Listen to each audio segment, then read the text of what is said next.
comme nous continuions à marcher dans la rue, lorsque tout à coup je vis un homme de loin. Il était habillé de feu et de la lumière, il y avait un ange avec une épée massive autour de lui, l'homme avait une étoile brillante sur son front, et une aura de lumière comme une couronne au-dessus de sa tête. J'ai demandé à un démon secrétaire, qui est cet homme émettant de la lumière? Le démon me dit, oui, ce sont les gens que nous combattons, nous sommes en guerre contre eux. Cet homme qui vient là est notre ennemi, il est l'un des disciples du grand maître Jésus-Christ. Puis le démon me dit, nous gardons toujours une distance de 30 mètres avec eux, et nous nous écartons sinon nous pourrions être en danger, parce que la lumière et le feu peuvent nous détruire. J'ai dit à ces démons, êtes-vous fous ou quoi?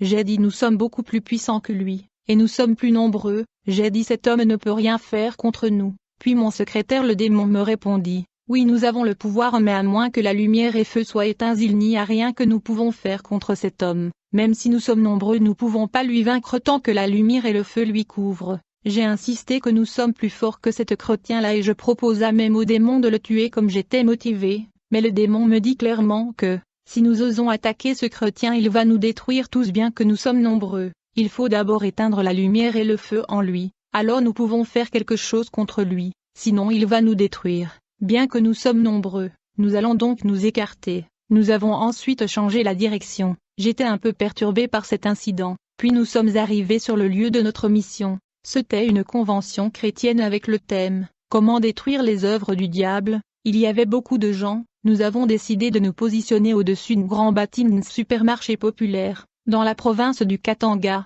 le bâtiment était opposé à l'endroit de cette convention chrétienne. Quand nous étions au-dessus de ce bâtiment, j'ai vu 4 types d'êtres humains. Alors le secrétaire de Lucifer m'a expliqué que, le premier homme qui est noir est juste un être humain naturel. Le démon a dit que l'homme naturel est dans notre camp, et tout sur lui est dans notre base de données. Nous n'avons pas de problème avec lui car il nous appartient. Le deuxième homme qui ressemble à un animal est aussi un être humain ordinaire. Il est appelé l'homme animal, car sa forme est comme celle de notre démon qui influence son mode de vie. Il est l'homme animal et il nous appartient aussi. Mais le troisième homme que j'ai vu avait le sceau du nom de Jésus-Christ gravé sur son front. Le démon m'a prévenu de ne pas prononcer le nom de Jésus-Christ qui est imprimé sur leur front de ce troisième catégorie d'hommes. Il me dit que ce nom Jésus-Christ écrit sur son front est le résultat d'une alliance ou un pacte entre le chrétien et son maître. Dès le moment où un être humain décide de recevoir Jésus-Christ dans sa vie comme Seigneur et Sauveur, et il se fait baptiser, il conclut donc un pacte ou une alliance avec le Fils de Dieu.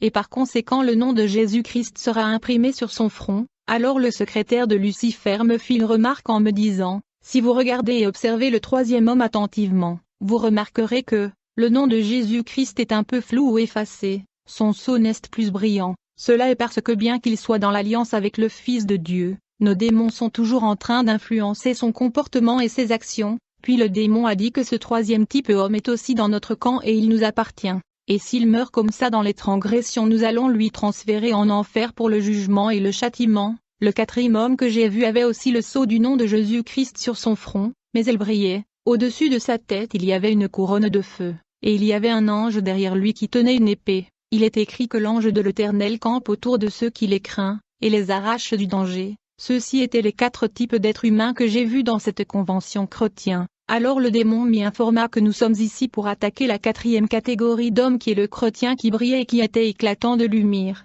Le démon me dit que nous sommes ici afin d'éteindre la lumière et le feu qui brille dans le 4e homme qui est les chrétiens vivants. Autre me cesse le chèque. Nous avons 3 jours pour éteindre le feu et la lumière des chrétiens vivants. Le démon m'a alors demandé, voyez-vous les gens debout en uniforme?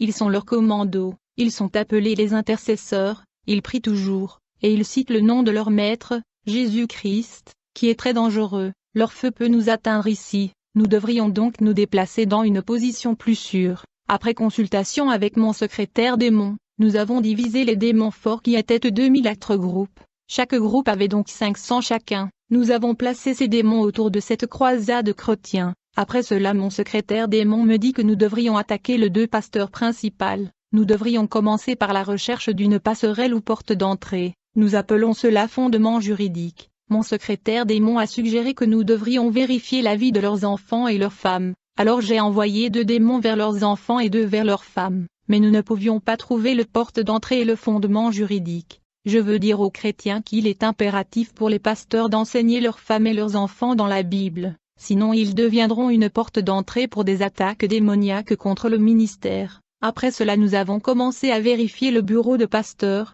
Mon démon secrétaire a remarqué que le pasteur avait une secrétaire dont le fiancé était un non-croyant, un homme naturel. Immédiatement je fus une prière mystique et une robe apparut. Et le démon prit cette robe et voya à une centaine de kilomètres dans la ville de Lycasie où la famille de la secrétaire était. Un de mes démons a pris la forme de la fiancée du secrétaire du pasteur, et il est allé à la famille de la secrétaire. Il dit à sa famille, « Quand ma femme sera de retour vous lui donnerez ce robe dont je lui ai acheté. » Personne ne pouvait soupçonner qu'il avait affaire à un démon sous forme physique. Mais au moment où la secrétaire du pasteur reçoit la haine de sa mère à propos de cette robe démoniaque, le Saint-Esprit a commencé à faire pression sur la sœur de confesser et de renoncer et de ne pas aller. Puis le démon me dit d'observer comment l'Esprit Saint faisait pression sur cette sœur de ne pas aller, mais elle ignora la voix du Saint-Esprit. Puis elle est allée vers sa famille pour voir la robe dont le démon sous forme physique avait apporté. Dès que sa mère la présenta cette robe, l'Esprit Saint continuait à mettre pression à la sœur de ne pas la toucher,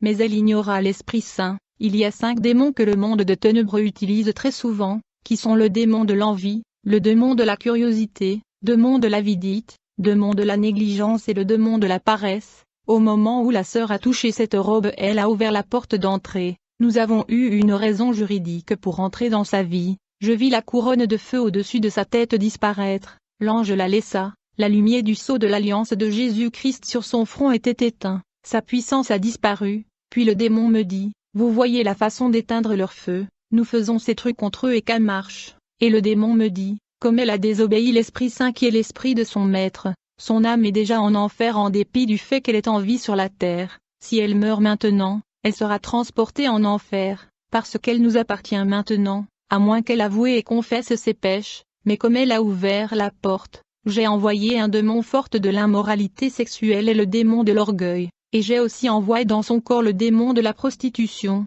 Elle était maintenant habitée par des démons forts qui vont commencer à influencer sa vie, même sa toilette, son habillement et son accoutrement, et quand cette sœur est venue à l'église, même les intercesseurs la convoitaient, et quand les intercesseurs la convoitaient les démons forts commencèrent à entrer en eux. Après cela elle est allée au bureau du pasteur. Quand le pasteur l'a vue, l'Esprit Saint a commencé à lui dire de renoncer, mais quand le pasteur la regarda pour la 2e fois, c'était avec les yeux de la convoitise, il ouvra la porte d'entrée. Puis nous avons lancé un démon de la fornication en lui. Le pasteur a alors commencé à fantasmer cette sœur, puis ils sont tombés dans la fornication. Alors mon secrétaire démon a dit que nous avons accompli avec succès mission en 3 jours,